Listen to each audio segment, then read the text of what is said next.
Cette semaine, l'OMS a pris sa décision et a décrété l'urgence internationale face au nouveau coronavirus, alors que le bilan s'est encore alourdi. Vendredi matin, il y avait 213 morts et près de 10 000 personnes contaminées en Chine, tandis qu'en France, un 6e cas a été recensé. Paris, qui organise le rapatriement de ses ressortissants français placés en quarantaine à Wuhan, c'est l'épicentre de l'épidémie en Chine.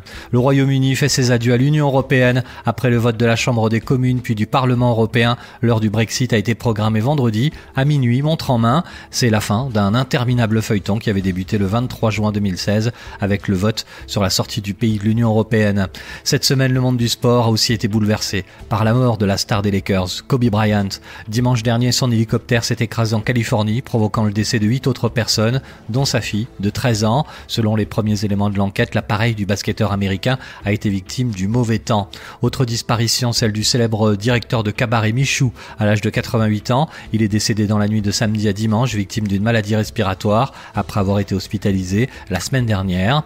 Édouard Philippe, lui, sera tête de liste au Havre à l'occasion des élections municipales de mars prochain. Le Premier ministre l'a annoncé vendredi matin dans le quotidien régional Paris-Normandie. Selon lui, je cite, « Dans une démocratie, le fondement de la légitimité, c'est l'élection ». En revanche, le chef du gouvernement affirme qu'il restera à Matignon s'il est élu. Enfin, cette semaine, la décision de l'Académie des Césars a provoqué la polémique et la colère des associations féministes.